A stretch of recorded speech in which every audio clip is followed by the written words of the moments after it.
اعلیٰ اداروں کے نام خط، سینٹرل جیل کوٹ لکھپت لاہور۔ ہم تحریک انصاف سے وابستہ تمام قیدی خواتین کا تعلق ان خاندانوں سے ہے جہاں پاک فوج سے محبت ہمیں بچپن سے سکھائی جاتی ہے۔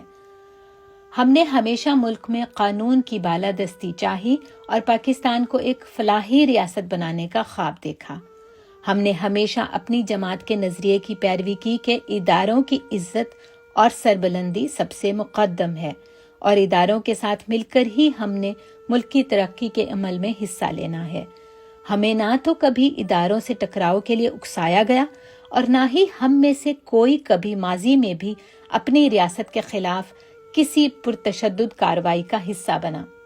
ایک سیاسی جماعت نون لیگ نے مخصوص ایجنڈا کے تحت ہماری جماعت اور اداروں کے درمیان دراڑ ڈالنے کی کوشش کی 9 مئی کی صورت میں۔ بلا شبہ 9 مئی واقعات قابل مذمت اور افسوسناک ہیں۔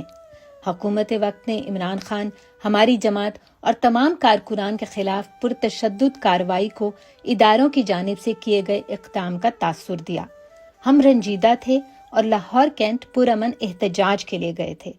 پوری دنیا میں شہری اپنا آئینی اور جمہوری حق استعمال کرتے ہوئے پرامن احتجاج کرتے ہیں، جیسے UK کے شہری 10 ڈاؤننگ اسٹریٹ کے سامنے اور امریکہ کے شہری وائٹ ہاؤس کے سامنے۔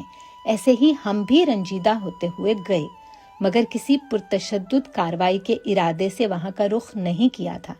نہ ہی یہ جانتے ہیں کہ وہ کون عناصر تھے جو غلط جوش و جذبے میں قانون کی حدود سے باہر نکلتے ہوئے کور کمانڈر ہاؤس کے اندر داخل ہوئے۔ سیاسی کارکنان خواتین کو صرف انتقاماً قید میں رکھنا ہر معاشرتی تہذیب کے خلاف ہے۔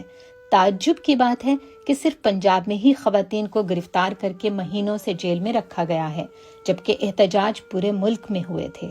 واضح ہے کہ ایک سیاسی جماعت یعنی نون لیگ کی خواہش پر ہم خواتین کو گرفتار کر کے رکھا گیا ہے۔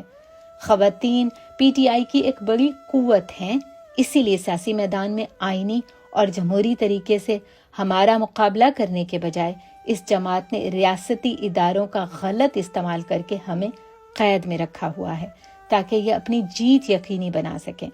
یہ سیاسی جماعت اور اس کے تمام نمائندے جو ہم قیدی خواتین اور کارکنان کی سزاؤں کے مطالبے کرتے نہیں تھک رہے، یہ وہی جماعت ہے جس نے سپریم کورٹ پر دہشت گرد حملہ کروایا۔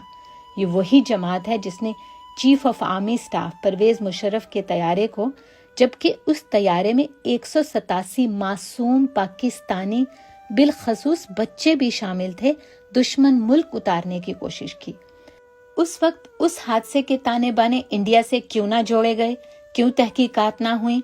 کیوں شور و غل مچا کر ان کی سزاؤں کا مطالبہ نہ کیا گیا؟ یہ نون لیگ وہی جماعت ہے جس کے نمائندوں نے افواج پاکستان کے اعلیٰ اہلکاروں کے نام لے لے کر ان کی تذلیل کی۔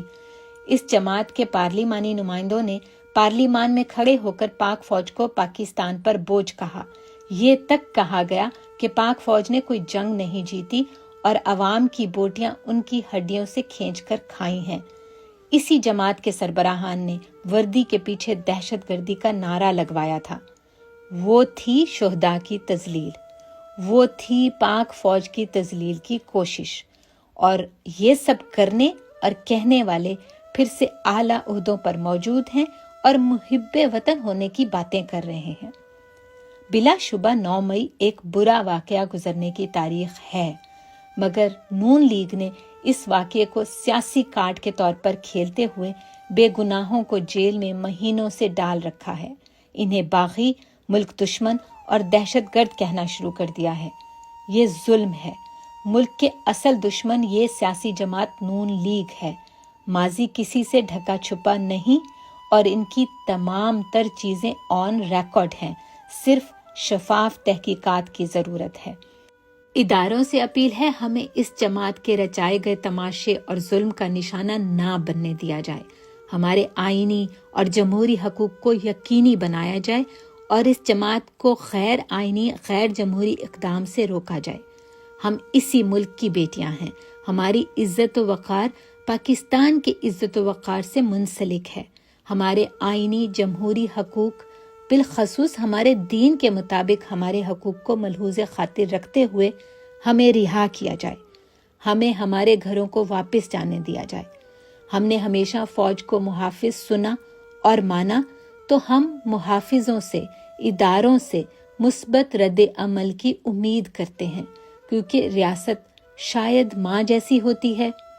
ہم دعا گو ہیں کہ ہماری جماعت اور ہمارے اداروں کے درمیان یقین اور محبت کا تعلق پھر سے قائم ہو۔ خدا کرے ہم وہ صبح نو ضرور دیکھیں۔